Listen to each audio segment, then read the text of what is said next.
Hello and welcome to Love, Light, and the Other Side.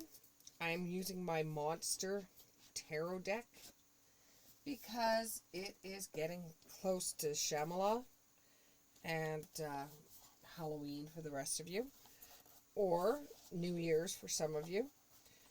And I thought it might be a little fun using some monster cards. This reading is going to be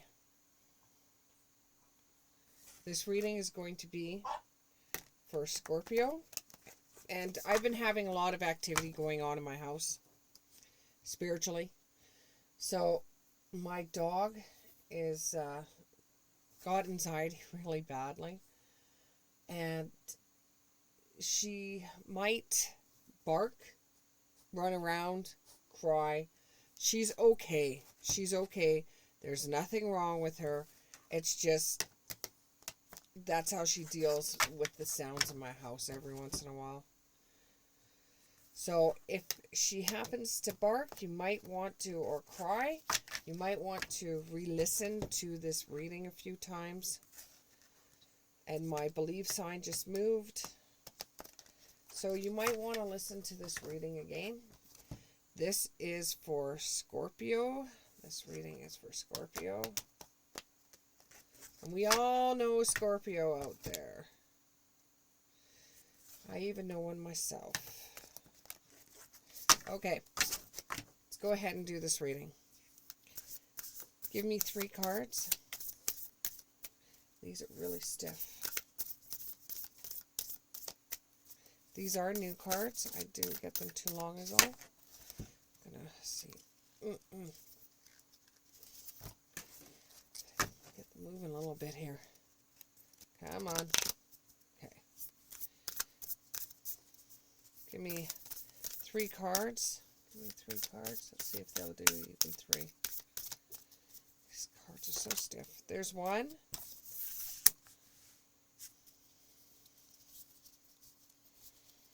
This is the first card.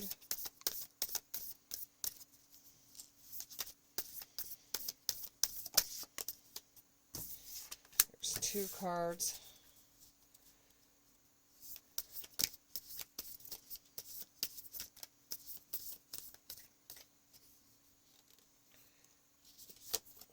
There's 3 cards. Okay.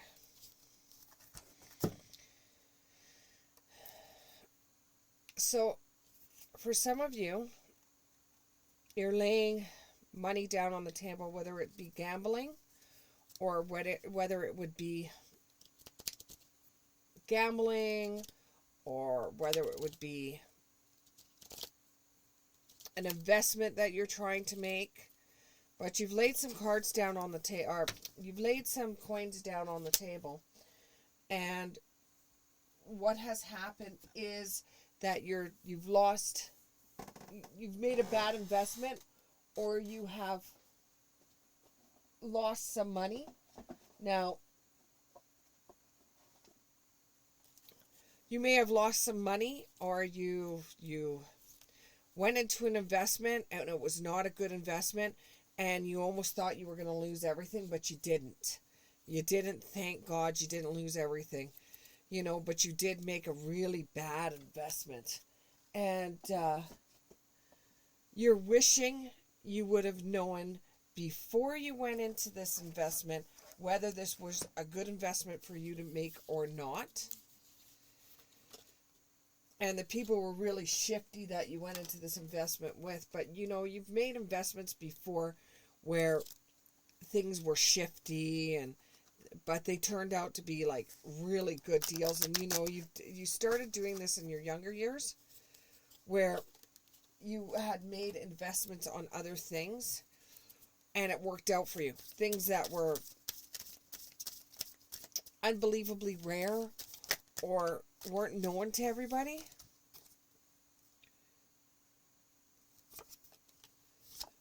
And it's brought action.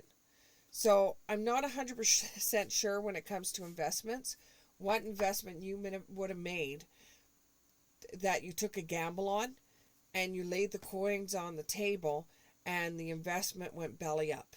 Okay? It had a lot of action for a while, and I don't know if this had to do something with the stock market.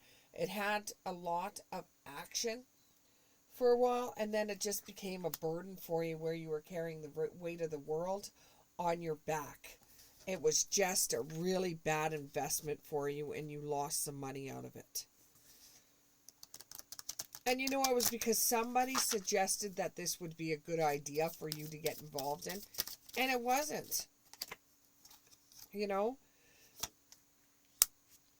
But you're going to hang on to this type of investment. Now, I don't know whether it's a stock or not, because, you went into the stock thinking that it was going to go right up, and it did show action. And then it came crashing right back down. So you don't know whether you're going to pull out your money now or you're going to let it sit for a while. You want to see whether it goes into fruition, which from what it looks like so far, it is going to bring you money. I don't know if you'll make back the money that you lost on it. You might just go even. Or you might just have to release it and get rid of it and start all over again before it crashes even more. But, I'm the wrong person to ask about investments. I'm the wrong person to talk about investments because I'm not an investment person. I do my own bills quite well. I've been on my own since I've been 17. I do my bills quite well. But I would not know how to suggest to you how to do stocks or where to invest your money. I can only tell you what's coming up in the cards. And, some of you invested in beauty and thinking that what this was marketing was some type of beauty product or beauty service, and you went into this. This could even be a business that you went into with a friend that has gone belly up, and you don't know whether you should get the hell out of it or stay in it. And for some of you, you're going to stay into it until there is no way that there's no way it's going to make money, and it would be better for you to cut your losses. You're going to give it another go, and you're going to see how it works out. Now you have the Three of Candles is what they're saying, which could represent cups as well. And so from what I'm seeing by this card with the Three of Candles is that you've got a few you've got a few choices in your life. And if you're anything like me, Scorpio, if there's three things in front of you, you're able to say which one you want out of the three, or you're able to figure out, which one feels more like you going into or you dealing with. Like if you have three different issues that come up in your face, you can see every single one of them and you could just make a decision quite easily. But if you're given a fourth decision, it's really hard for you to decide what you're going to do. So you've got three different decisions coming up. And you need to surrender to one of them. Maybe it's a way out of this investment that you made, and you need to surrender to one of them. Or it could be that you've sold some property for a cheaper price than, like you thought you would be able to sell your property or sell a property for more than you thought, but it looks like you're not going to make your money out of it. And that's going to bring a little bit of darkness to you. You're going to feel a little bit upset. And you're going to have a hunger. Okay? So you have one deal that is going belly up that has to do with getting involved in something that has to do with beauty. Or it has something that has to do with a service of beauty. But it's got something to do with that. I don't care if it's makeup. I don't care if it's jewelry. I don't care what it is, but it's got to do something with it. It has to do with jewelry. It could be investing in somebody's hair salon. It could be investing in something like that. And you invested some money into it. You may even be a shareholder into this company. And it's starting to go belly up. You went in there because it had a lot of activity. There was a lot of people that were interested in a lot of buying, a lot of money hand over fist, and then it just started losing money. It hasn't crashed, but you might let it go. Then you've been given an opportunity. You might be able to use this type of business or this type of investment as kind of, I don't know the technical words. Like I said, I'm not into finance. But it has something to do with you're looking at a better investment and using the other one as a write-off for tax purposes. Now, I have no idea about this type of finance. Okay, I'm saying that over and over because I'm just reading what they're telling me, or I'm just giving you the messages that they're saying. I don't understand them. You would understand them more than me because you deal with finance. I don't. But the next thing that has come up into your face could be 3 different things, and you get to choose one of these 3 different things. And, so it could be that one of them, you're going to have to surrender to it. And then one of them might have to do with darkness. It's not going to go anywhere. But there's another one that you're really hungry about. And the other one, it's just nothingness to you. What's the other opportunity, we'll say? Opportunity. One's darkness, one's hunger, and the other one you're just going to avoid altogether. So you're given 3 opportunities. One seems pretty dark to you, which would be a gamble. The other one you're really hungry over, and the other one you just want to avoid altogether. The one that makes you very, very hungry, and you want to go after, spikes your interest with a page of crepes, which is like the page of cups. It makes you really hungry for it, and you're really interested in it, and you think, yes, I'm going to make a lot of money doing this. This one is going to give me a lot of payback. So you can keep that one that wasn't paying you anything and that crashed. I got a few jumpers here. Got power, growth. What else jumped? So the one that you choose, you're really excited over. It gives you a lot of power or money power. And it gives you a lot of growth. It's going to increase your finances. So you could use the other one as a total write-off. And the path looks better for you. And it will give you more pleasure in the long run, especially if your dollars are going up. Okay, and it balances it out. So where one business opportunity or one thing that you invested in goes down, the other one will pick up and it will balance out the 2. Okay? But that's not it for your reading, because I'm getting told that you have to do something where it comes to romance as well. That you're lacking, you're doing really well in this department. With your finances, you seem to know what you're doing with your finances. Probably better than the way I'm explaining it. And like I said before, I'm not a financial guru. I could pay my bills on time. I've never had any real problems. Been paying them since I've been 17 on my own. But I've never dealt with stocks or businesses or, that sort of thing. So you would know more. You would know what I was talking about.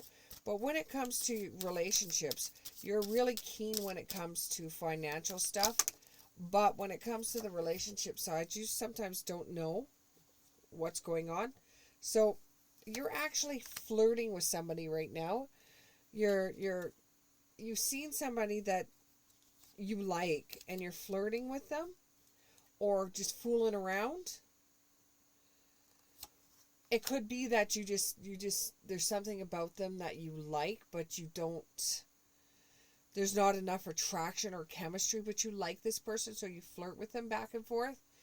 Not it's more of a sexual thing for you than it is a romantic thing for you. It's like you're not really attracted to them. You don't really have any chemistry with them that won't go any further than just the bedroom, but they make you excited. The same way a good investment would make you excited. And this is like a new love for you, a new love. But what could happen is you're flirting with this person, you don't really have any attraction to them or chemistry between the two of you, but it might turn into a love because it starts stirring up romantic feelings for you, because there's going to be a common denominator where both of you are a lot alike on. It could be music, it could be the arts, it could be entertainment, but there is going to be one thing. It's going to be like, and it's just, it could be movies. It's just this one little thread that piques your interest, and so you say, hey, maybe this person, I'm a little bit curious of them. They seem pretty interesting.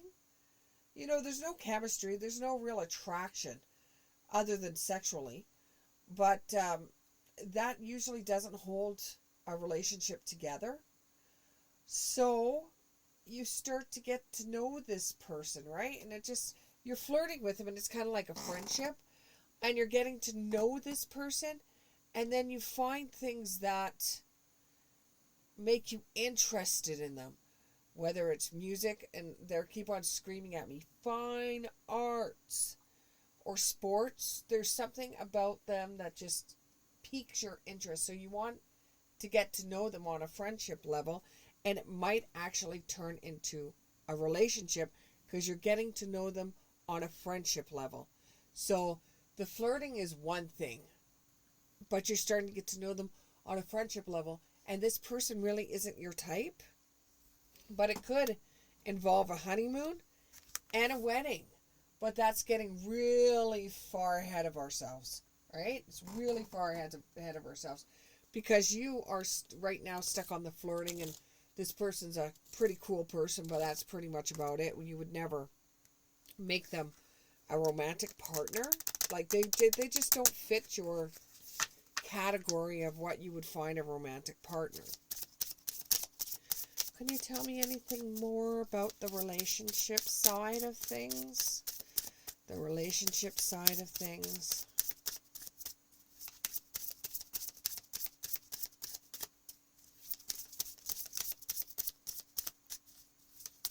You're biting off more than you can chew is what they're saying. You've bitten off more than you can chew. And you're very, very aware that this person is a lot like you. You're very, very aware of that. To the point where it kind of is creepy to you. It feels weird. It's kind of like when you're around them, you have to ground yourself, because it makes you feel like you're falling down a rabbit hole. It makes no sense what I'm saying to me, but you'll know. So it's like you have to have something that pulls your leg to the ground, or you just feel like you're a balloon in the sky around them, that they've got you captive. And you honestly believe that there is some kind of divine connection with this person, and your energy levels are pretty close. Your energy levels is pretty close, considering you just like flirting with this person. It seems a little bit more than that, but you're getting scared because this is not your type of person. This is just not your type of person. And you're starting to feel things that you wouldn't have normally felt for this person. But for some odd reason, you started flirting with them, and then you got interest in them. I have flippers. That's when the card flips over. Okay, let's see. I thought I seen another flipper here. Yep, there it is. Okay, so you have the black kitten, your inner child, and the person makes you feel like a friend from the past, like an inner child, like your child, like it brings out your childish side, and it's healing past wounds. Now my camera's going in and out again. I don't know if you were if you've seen my last reading, but I cannot sage my house. My husband's allergic to sage. So if it's spirit coming through, it's spirit coming through. There's nothing I can do about it. And you've got release. You know, release that fear that you have. Release the thoughts that are holding you back from having a really good relationship, whether it's a friend relationship or it works into something else. You know, and there's the fear card right there. Release your fear for this relationship. You know, it could be that this relationship's just going to teach you something, and it could be a cosmetic relationship in the cosmos. That means that you're supposed to meet this person, you're supposed to have something to do with this person, but it doesn't really go anywhere. It could even be just that. And we got another flipper. You know, or it could be that when you were younger, you manifest what you thought would be the perfect person. And now that the perfect person's come along, it may not be the right chemistry between you two. It may not be the same attraction. You may not be attracted to this person, but there's something there. There is something there. My dog just got another card in the head. Now I can't find the card. There it is.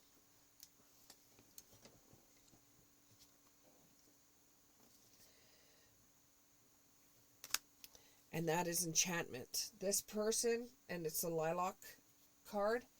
This person, for some odd reason, you're really, really interested in them. You start off just flirting with them and thinking, it's just a friend. But you start getting more and more interested in them to enchantment. Like, everything they say, everything they do, you copy what they say, you copy the things that they do. The person gives you luck and tranquility. Another card. Could be an Aquarius with an amethyst, the amethyst crystal, which is February, which is Aquarius. It could involve an Aquarius. And you get to the point where you just accept the fact that this person that's in your life, or in your life now or soon will be in your life, you just get used to the fact that this person, you know, gives you encouragement, gives you acceptance. You know, this person accepts you no matter what. Even if you're a huge financial guru, this person doesn't give a rat's ass about that. They just like you for who you are. And you like this person like as a friend, but it develops into something else as time goes on, to the point where you can't ignore it anymore, and for you it starts turning endearing, and you start falling in love with this person, and eventually it may turn into honeymoon and marriage, or marriage then honeymoon. Some people have their honeymoon before marriage, though, in some situations. But, you know, it may just work that way with this person. Let me know in the comments below what happens, and we'll see you in the next one. Bye, Scorpio.